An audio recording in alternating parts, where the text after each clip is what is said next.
next performer needs no introduction. She is the New York Times best-selling author of 8 books. She's a TEDx speaker, a journalist. She's a TV talking head. She's the CEO of Light Hustle Publishing and the hit podcast Struggle to Success. And she is the creator and host of this show. Give it up for Anna David. Okay, please give it up for Lauren Wallet, Bucky Sinister, Melanie Vesey. Okay, you guys are awesome. So, okay, I've been sober like not as long as Melanie, but a really long time. It'll be 19 years in November. Pause for applause. Now, but I still remember in early sobriety, I could be incredibly obnoxious. Like I got to 12-step and I was just like, everybody needs to get sober, or at least do the 12 steps. And I thought it was important to share that with everybody. And like, so one of my favorite things to do is if when I was newly sober, somebody who was not an alcoholic said, hey, do you mind if I drink? My favorite thing to say was, if you're with a sober person and you want to have a drink, you may have a little problem with alcoholism yourself. Do not say that to me. That's fucking insane. But like, I was just obsessed with like, hey, and like everybody needs to be sober. So this can make you very unpopular, but it can also make you get into a situation where you spend the entire day with the adolescent object of your fantasies. In my case, Patrick fucking Swayze. This is a true story. Okay. So when I was in early sobriety, I was like 6 months sober, and I worked at Premiere Magazine. Rest in peace, it's now gone. And Patrick Swayze, like I had been so obsessed with Dirty Dancing, I can't even like talk about it. And I get assigned this story, and because Patrick Swayze was having a resurgence, he was like in these independent movies. And I did a lot of celebrity profiles then, so I acted like I was completely like, oh yes, like no big deal, Patrick Swayze, oh my God. And the publicist says to me, he can't actually go in public. Like, you know those celebrity profiles, they always try to show you how interesting the celebrity is. So like usually you're going like fly fishing with Harrison Ford, or you're like, I've played golf with like Nick Stahl. Like you just do these things to try to make the celebrity actually sound like they're interesting. But they were like, you have to interview him in our office because he cannot go outside because he just gets mobbed. And they had every big celebrity in the world. So I was like, wow, okay, who knew? So I go to this publicist office, and I sit there and I act like it's totally normal to be sitting with Johnny Castle, and we're sitting there, and I'm like, how can I bring up the 12 steps and like how he needs to do them because everybody needs to do them, and I find a way. He is chain smoking, and I used to smoke 2 packs of cigarettes a day, and then I was like so obsessed with the 12 steps that I went to Nicotine Anonymous, and I got Smober. If you really want people to hate you, use that word. It's like, if you ever thought you were cool, you just don't use the word Smober.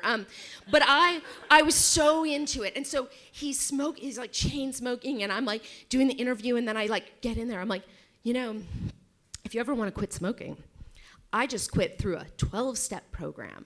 And he's like, you did? What, they have 12-step programs for that? I'm like, yes, the 12 steps have changed my life. And he was like, oh, okay. And we go back to the interview.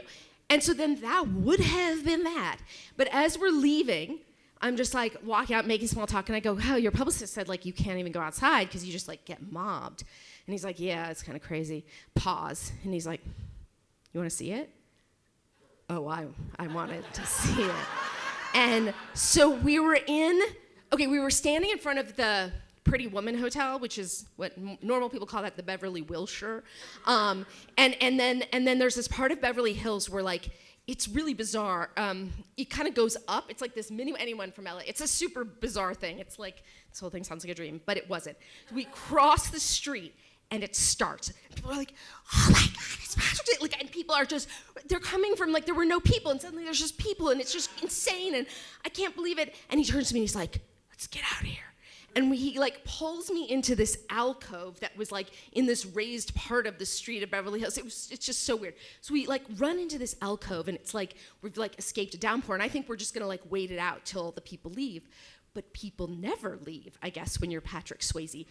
So we just stayed there all day. And that's when he really opened up about his life, all off the record, fascinating stuff. And he's like confiding all these things. And I think when you tell somebody like, oh, I was a terrible drug addict and alcoholic and like I have to go to 12-step programs, they think that like they can tell you anything and you're not gonna be shocked. And it's true, kind of.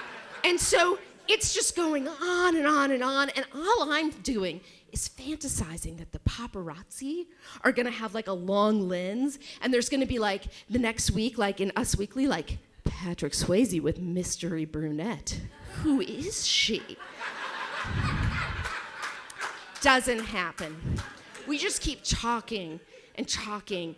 And then, okay, so this was a super weird day for me, not just because I was spending it with Nobody Puts Baby in a Corner, but because I had been on television for the first time, like the week before I had been on the Today Show, and I got calls from this William Morris agent, and he was like, hey, I live in New York, and I'm interested in representing you for TV, and can we meet? And we had happened to set a meeting for 4 o'clock at the Pretty Woman Hotel. So like, I had planned to go interview Patrick Swayze, go back to my office, and then come back. But as the hours are stretching on, I'm like, hey, Patrick, I actually have a meeting like across the street in like a half hour, so I'm gonna have to go. And he's like, well, who's the meeting with? And I'm like, these William Morris agents. And he's like, I'm with William Morris, who? And I'm like, Kenny Slotnick? And he's like, Kenny, yes? I freaking love Kenny Slotnick. Call him, tell him to come here. And okay, and I'm nervous. Yeah. I don't know. I'm like, I've never had a meeting with an agent, let alone with Patrick Swayze there or not. And so I call and I'm like, hi, Kenny. This is Anna David, your 4 o'clock meeting. I'm here with your friend, Patrick Swayze. And Patrick's going like, hey, tell him I said hi. And Kenny's like, Patrick Swayze? I don't know Patrick Swayze. And Patrick's continuing to go, tell him I said hey. And I'm codependently like, does Patrick hear that he doesn't know who he is? And then I'm like, he goes, but I want to know him. I'm coming. So that's how I had my signing meeting with William Morris with Patrick Swayze there. I still don't understand why Patrick said he knew him. Like maybe, this is what I think. I think Kenny, I'm a Jew, so I can say this. Kenny, Jewish last name, who works at William Morris, sounds just like David, Jewish last name, who works at UTA. You know what I mean? So like, or maybe Patrick Swayze was obsessed with pretending he knew people that he did not. I have no idea. But we all sat together, the agents left, and it was Friday, and I happened to go in early sobriety to the same Friday night meeting, which also was like right down the street. It was called Rodeo, and it was on Rodeo Drive in Santa Monica. So it's like getting towards that, and I'm like, to Patrick, I gotta go. I'm going to this AA meeting, and it's not nicotine anonymous, but it is the 12 steps, and the 12 steps are so magical. And so do you want to come? And he's like, no, that's okay. And I'm like, okay, great, it's great meeting you. I go to the meeting, it's only like a few blocks away, and I immediately find whoever's the closest person that I can brag to, right? And I'm like, oh my God, I just spent those like last 8 hours with Patrick Swayze. It was so insane. And then I hear this like, Anna? And I look, and there's like this huge hat and these huge glasses, and I can only surmise there is a head underneath those two things, but I can't see it. And he's like, it's Patrick. And all I can think is, oh my God, did he just hear me brag about being with him? That's all I care about. And I'm like, but I can't worry about that too long because I have to worry about the fact that I'm now at an AA meeting with Patrick Swayze because I've convinced him that the 12 steps will get him to quit smoking. And it was so uncomfortable. And finally, mercifully, it was over. And I walked him to his car, which was a DeLorean. Just like Back to the Future. It's like I was transported back to my favorite 90s movie, but this was very different in Dirty Dancing. There were no William Morris agents and no AA meetings, not in the Dirty Dancing that I saw. And then he left, and that was it. And I think that's the most shocking part of it all. I had visions of he and his wife Lisa were gonna have me to their ranch.